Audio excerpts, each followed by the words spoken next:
my previous video, I reported that KiannaJay and Abby are no longer friends. Well, during a recent video, this is what Kianna had to say about Abby. I went through a situation like that where I just had to like stop being friends with somebody because like it just wasn't for me anymore. It's just like the way that person was, I just don't need that type of energy and that type of woman around me in my life. In life. I'm not gonna follow somebody I don't like or I have like secret animosity with. Like a lot of people I know are like that, and I'm just like, how can you still follow and engage with somebody you don't really like that? Like that's how like my recent situation, I just have to unfollow. I don't want you on my timeline no more. I don't like the pictures, I don't comment, so what's the point of me following? What is the hardest thing you've had to overcome being a successful content creator?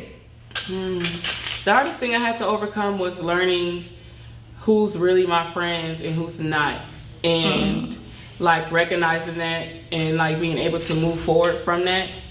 That's like the hardest thing I had to overcome. That link to that video is down below. Definitely go check that out. But here's what Abby had to say about Kianna. But the reason why bitches beef with me is because you either gonna like me or you gonna hate me. It ain't no in between. And when you try to be in between with me, your true colors come out later. I just asked you that too earlier. Yeah, I like it so far. But it's yeah, it ain't no in between with me. Like you either gonna like, my personality is too strong. And for anybody that's fighting their own demons or that is insecure about themselves, I'm gonna intimidate them every time I come around. So it literally just depends on where you're at with yourself, because my personality is a lot, and some people just can't handle that. You do got a big personality, but I love that about you though. That's what I'm saying. You either gonna love it or you gonna hate it. I really do. Did you lose a lot of Houston friends because of the situation? No. I only fell out with one person, or I mean probably more apparently. But everybody else that you see me friends with, we're still friends. I'm just in a phase where I'm not outside, y'all. I'm just inside right now. Like I'm not in a phase where I'm gonna be inside. And I know it's gonna be a little tricky, because we do have mutual friends. But I'm not friends with nobody. Like I'm still cool. Like I talked to Nick the other day. I talked to Carmen here and there. Like my issue was with one person. An op to me is somebody like who do something that you could never come back from. Right. So I do have one op, and anybody that fuck with her, But the situation that transpired with that party was something that it wasn't even that serious, to be honest, but it is what it is. Now let's talk about Carmen and Michi, because Carmen gets into it when the girls on Michi So Crazy for Love show. So Carmen, who recently separated from Corey, joins Michi's show in the middle of the season. Now there were girls already there fighting for Michi's love, and here comes Carmen, who recently joins the show, and she's also fighting for his love as well, which the girls feel threatened because they have a little history. Here's what happened. What the fuck is she doing here? I had to have a seat right there. Man, you look good as fuck. I have a question. Do you guys know each other before? Yeah, we know each other. Yeah. Yes? Yeah. I mean, like, why are you looking at attitude? Am I Yes, I'm answering you. Why? It's because I feel like we all want you down your house style. Because you come in here not introducing yourself, like, I'm confused. I'm not here for you, I'm here for him. Why I gotta introduce myself to you? I'm sorry. Carmen said you want camera time and go ahead. Yeah, she definitely said to her. Yeah, she told that bitch, hey. You want your camera time? I'm gonna let you have it, baby. I'm gonna let you have it. Damn. Facts, that joint kirking for real. Nah, fool. She no. To come in and say, I don't gotta speak to none of y'all. I'm here for him. Oh my. Oh, that was OZ. So I wanted to crush her when she said that, fool. Facts. I'm like, it was deserving. I'm like, bro, damn, that's how you coming? Say no more, fool. This nigga, I'm like, this nigga Pete called her this motherfucker. She's standing on business. So that's how a woman's supposed to act when she entered the crib. Facts, bro. I'm not speaking to nobody else but the nigga I'm here for. Uh-huh. What is the point of speaking to anybody else? Yeah. You know what I'm saying? Yeah. Carmen did exactly what she's supposed to do. In my previous video, Deshae Frost was being accused of the R word by Arielle. Supposedly she was saying that Deshae Frost was feeding her a lot of drinks, and at the end of the night they ended up doing some things, but she said it was against her will. Now she did file a police report, but here's what she had to say recently. And Deshae, you know I'm not lying on you, so I don't even know why you trying to put this fake image on like I'm lying on you, and you're the one lying.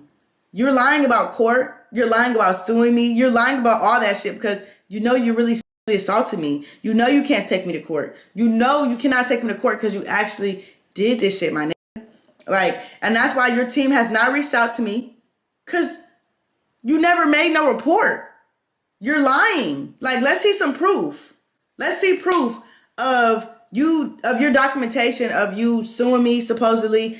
Let's see your team reaching out to me, because your team has not reached out to me at all. At all. Another thing I need to address. People keep saying, oh, you can't file charges in another state. Yes, you can. Yes, you can. It was hard trying to file charges. I wasn't able to file the charges exactly when it happened, but I was able to file charges. They did give me a struggle trying to file charges because I was in Houston, but I had to go to the sheriff office so that they could file the charges. And basically they had me in a room, and I just basically told the man everything that happened, and everything that I said, the statement that I wrote, they were able to email it over to the Atlanta police. In Deshae's tweet that he posted defending himself, he also mentioned that she blamed someone else of the R word, but it never got out publicly. Here's the reason that Arielle explains why it never got out publicly. Listen. But I know exactly who he was talking about, and he was talking about Jay Slay. And Jay Slay did actually say about me. I was drunk as fuck, but I remember everything that happened that night.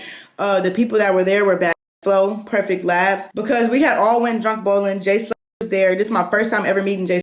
I was drunk. I had fell in like some dirty water. I had took my bottoms off because they had like, I don't know if it was cow poop on it. It was something, like it was dirty, and it was like all over me. So Jay Slay was saying like he had some joggers that he could give me. So I let him drive my car to the B&B, because we all went back to a B&B. Let him drive my car to the B&B. When we got to the B&B, I was trying to throw up the liquor to like sober back up or whatever. I'm bent over in the bathroom by myself, and Jay Slay was going to get the joggers or whatever. And I'm bent over in the bathroom trying to, like throw up and stuff. And I feel this kneeling, trying to get in my, I look up. I push him off me. I look up and I see a condom open on the counter. And I'm like, I'm not like, just, I don't want to do this. Like, no, like chill, like chill out. He telling me, shh, like be quiet. He telling me literally be quiet. I'll send you 2,000. Just come on. Like basically trying to beg me to have sex with him. And I'm like, no, I don't even know you. And that's the reason I exposed Deshae, because the Jay Slay situation had recently happened to me a few months prior to this Deshae situation.